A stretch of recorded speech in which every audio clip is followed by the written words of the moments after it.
I want you to think of someone you love, someone you truly care for. Just how far would you go for them? What obstacles would you go through? What barriers would you cross? Today we'll be talking about not only one of FromSoft's greatest NPCs, but someone who exemplified the definitions of love and loyalty.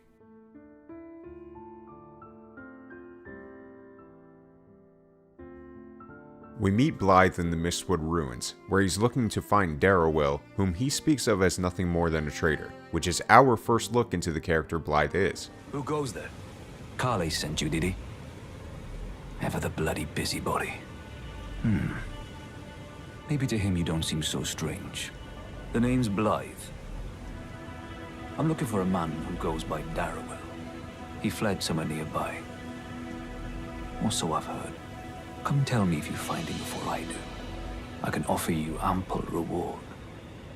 With our help eliminating Darrowell, Blaidd shows us that he's a man of his word and goes above and beyond, telling us to meet the giant blacksmith, Iji, who will be of great use to us. If you venture north to Rea Lucaria and come across a venerable blacksmith who's a little on the large side, tell him I sent you, and he'll be sure to treat you right. Blaidd is loyal himself and appreciates it greatly in return. Iji speaks of how this is unusual for Blaidd, which clearly means we've made an impression upon him. Quite a rare occurrence for such a guarded soul as he. Perhaps he sensed something unusual about you. Upon speaking to Kale the merchant, he echoes what we suspected as far as Blaidd's character. He's boorish, blunt, and couldn't find his nose with both hands. But he's a good egg. I think the two of you are sure to find the best in one another. We run back into our half-wolf friend when we enter the service of his very own mistress, Ranni. Blaidd was entrusted to protect Ranni as her shadow. The no-nonsense Blaidd lets us know that he's in Limgrave looking for a way into the city of Nokron. When we arrive, Blaidd informs us that we need to ask the quote, little rat, Selvis, what the key is to getting to Nokron. Through this, we find out from Sorceress Sullen that we must take on the almighty General Radahn to free the stars and Mistress Ranni's destiny. Of course, Blaidd is ready to eliminate this obstacle without hesitation through the Festival of Radahn, known to be the strongest of the demigods at one point. Once more into the fray together, eh?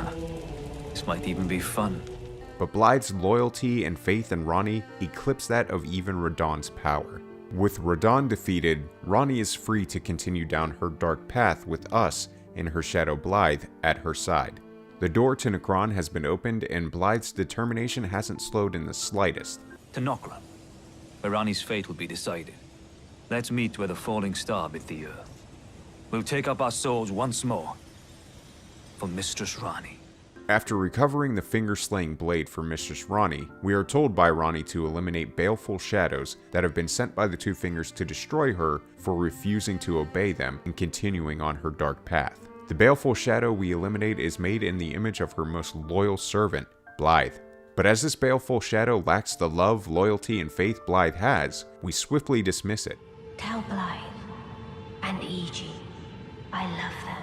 Upon retrieving the Dark Moon Ring and solidifying our spot as Ranni's lord, something is amiss. Blaidd had been locked away by Ranni's very own war council, the giant that we met previously, Iji. When we speak to him, we learn of something tragic. The shadow that was given to Ranni was the very person that would be her demise.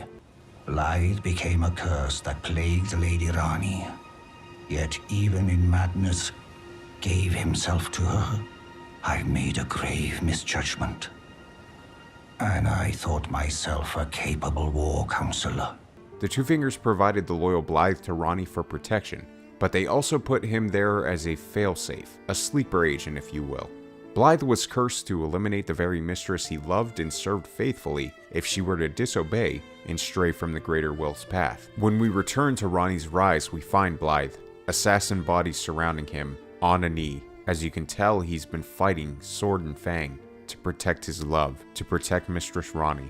No. I'm part of her very being. I could never betray...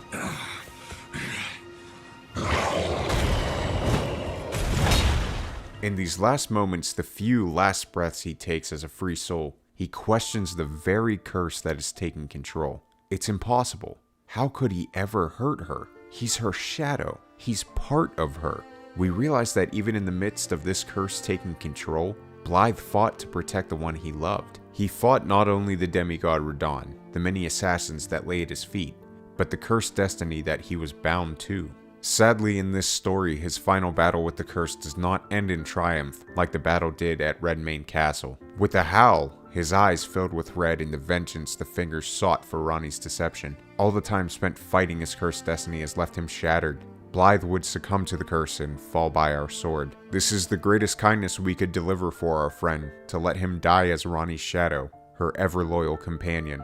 The sword and armor we receive from Blaidd further cements the man that our hero was, the amount of love he had for Ranni, the loyalty, the faith. I ask you again to think of someone you love. Just how far would you go for them? Blaidd was a man of few words, but his actions showed vividly the type of person he was. He was destined for corruption and lived his life as a humble, loyal, and faithful companion to his very last breath, for the one he loved. Blaidd showed us the power of will. He showed us that we are greater than our perceived destinies, and we will not soon forget the lessons of the half-wolf and continue to fight sword and fang in his honor.